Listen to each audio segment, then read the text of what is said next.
I remember stepping off the valet's black Mercedes and into the crisp autumn air, the fading light painting the manicured grounds of Rosewood Manor in shades of amber and rose.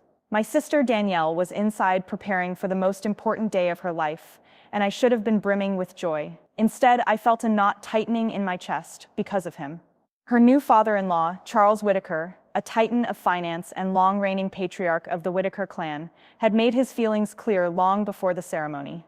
A stiff nod at our engagement party. A clipped good evening when I greeted him at the rehearsal dinner. I tried to charm him, as I always do, with humor, deference, genuine curiosity about his rarefied world, but Charles remained impervious, as if I were a mosquito buzzing in his lapel. It wasn't just Charles. My own family wondered if I should have given up on this wedding. So frosty had the atmosphere grown, but Danielle deserved her day. I owed her support, no matter her husband's grandfather's disdain. And besides, I had a secret of my own. A truth I had vowed not to reveal until the moment was right. Little did I know how soon that moment would come. I smoothed the lapel of my blue tuxedo jacket and stepped inside the grand foyer, where chandeliers showered light on marble floors and a pianist played Debussy softly in the corner. Bridesmaids in blush pink fluttered past, carrying bouquets of white peonies. My own bridesmaid's dress, a deep emerald green, felt like a shield, the color of hope, of resilience. I spotted Danielle in the receiving line, her ivory gown glistening with beadwork, a serene smile on her lips as she shook the hands of well-wishers. My heart swelled. She looked radiant, every bit the bride she'd dreamed of being since childhood. I moved to stand beside her, offering a supportive squeeze of her arm. "You're perfect," I whispered. She brushed a stray curl from her face. "Thank you for being here, more than you know." Across the hall, Charles Whitaker stood with his wife, Margaret, chatting with the mayor and a couple of society editors. I caught his eye, ice blue, assessing, dismissive. He didn't approach, didn't acknowledge me. He simply glanced, then returned to his conversation, as if I weren't even there. I glanced at Danielle, who felt the shift. She looked uncertain. "He'll come around," I promised, though my voice trembled with doubt. Before she could answer, the wedding coordinator swept up. "Time for the processional," she said. "Please take your places." We moved down the hallway, through the double doors and into the vast ballroom, where rows of chairs faced a flower-draped arch. Guests rose as we entered. Danielle's eyes glowed with unshed tears. I gave her hand one last squeeze, then hurried to my seat in the front row, right next to Charles's cluster of family. I slid onto the edge of my chair. 2 seats down, Charles remained rigid in his black tuxedo, arms folded, no expression on his face.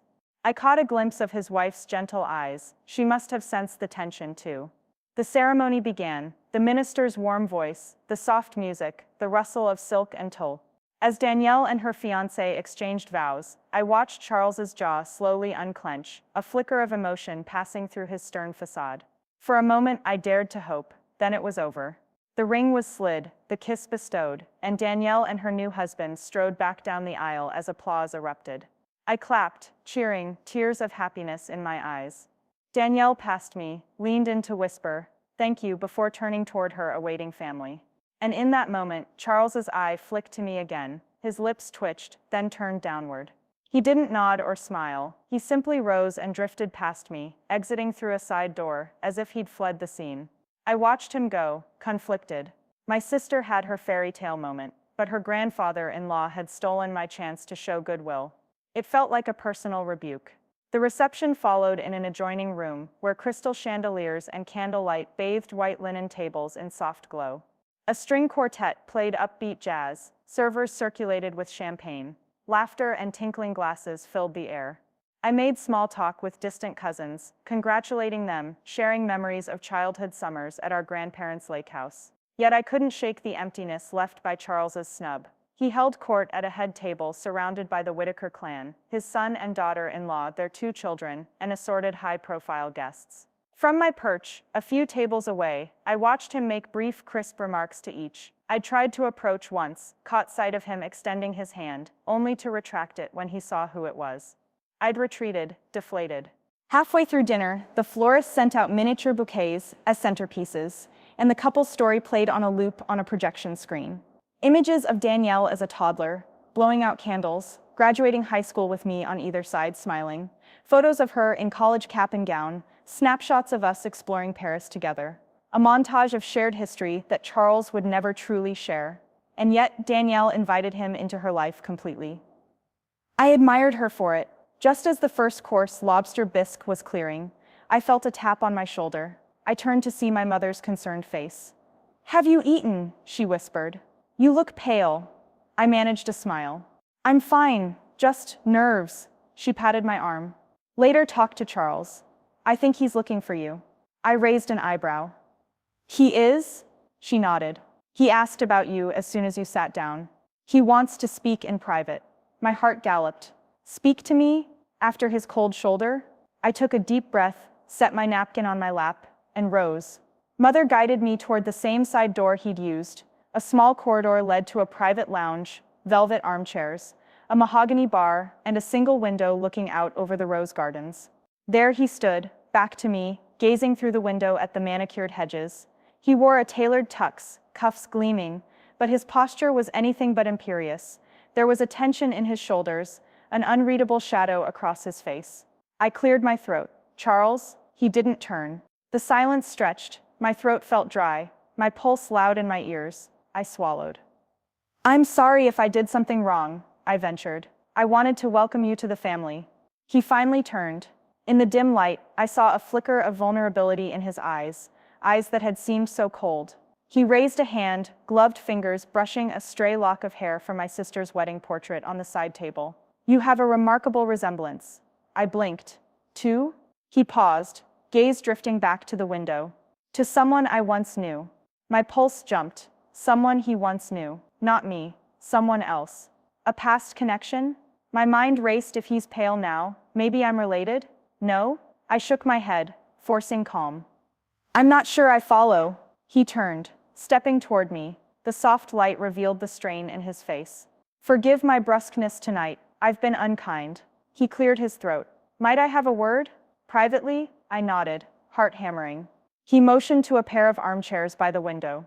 We sat, the music from the celebration drifting faintly through the walls. He leaned forward, elbows on knees.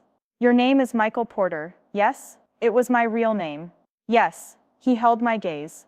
"Do you happen to know anything about a man named Henry Parker?" My breath caught. I knew that name, Henry Parker, the man my mother had once introduced as her fiancé in the early 80s, before my sister was born.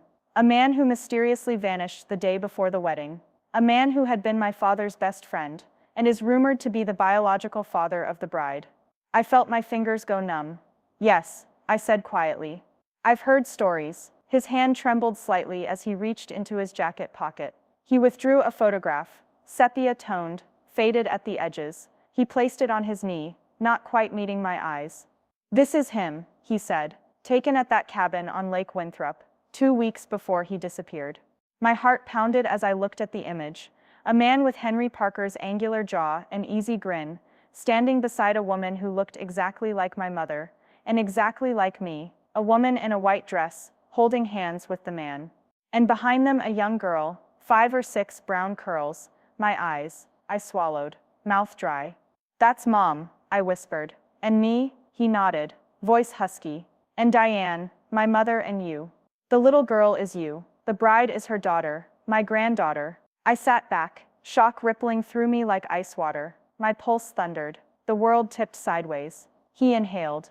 "Your mother left all records behind. I've been searching for this photo for years. You have the same eyes." I closed my eyes, fighting dizziness. Everything snapped into focus. My detachment from the Whitakers, Charles's coldness. It wasn't prejudice, it was heartbreak. He believed I was the child of the woman he loved, and the man who vanished. And now he realized I was right here. I opened my eyes. My voice trembled. "Why didn't you say anything before?" He closed the photo gently, placing it in my hand. "Because I wasn't sure. I needed proof. And because your mother left me no proof. Until tonight." His gaze held mine, raw and urgent. "You're the key to everything I lost, and everything I hope to find." As the strains of the string quartet drifted from the ballroom and the distant clink of champagne glasses echoed, I felt the weight of the past and potential future settle around us.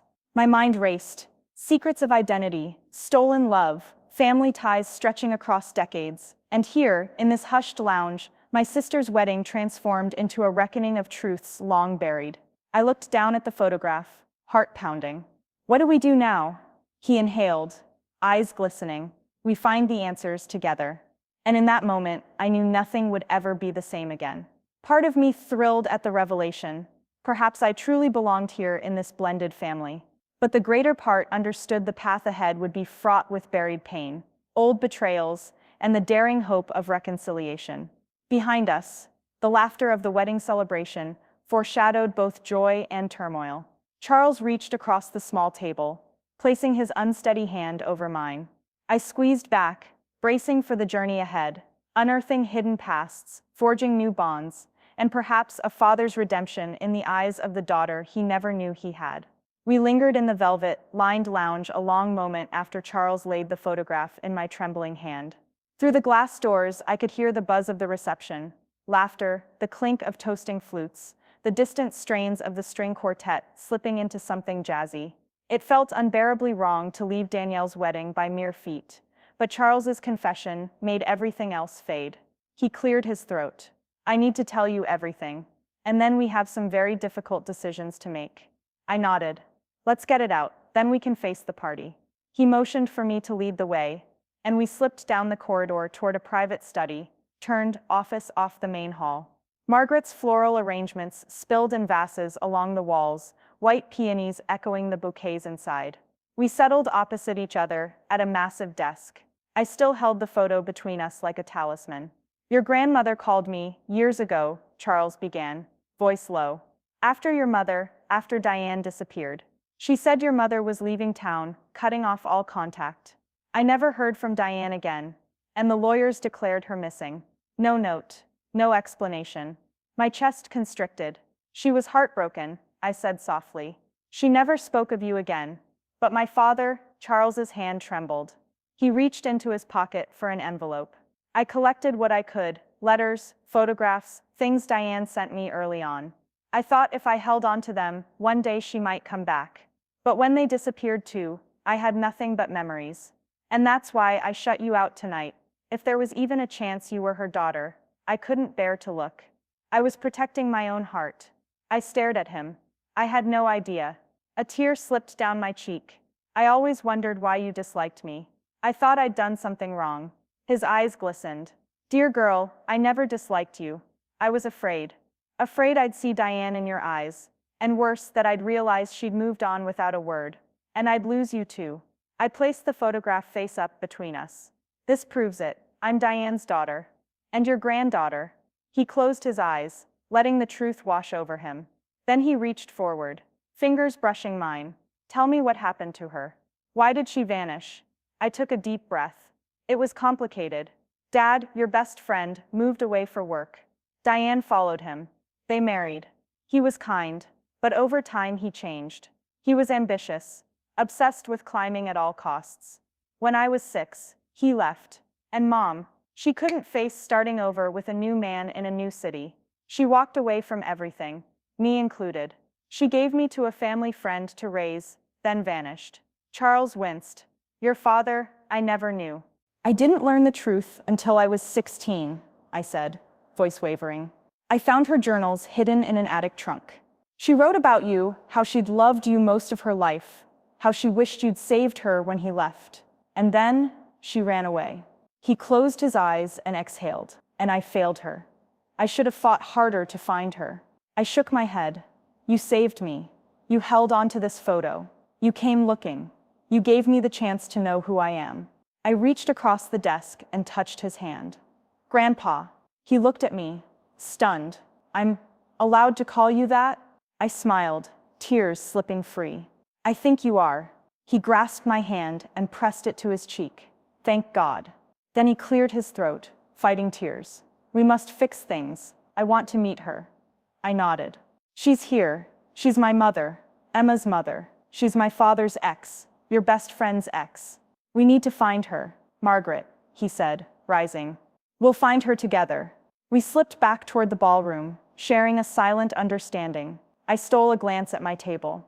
Danielle, radiant, chatting with her new husband, parents cheering, cousins dancing.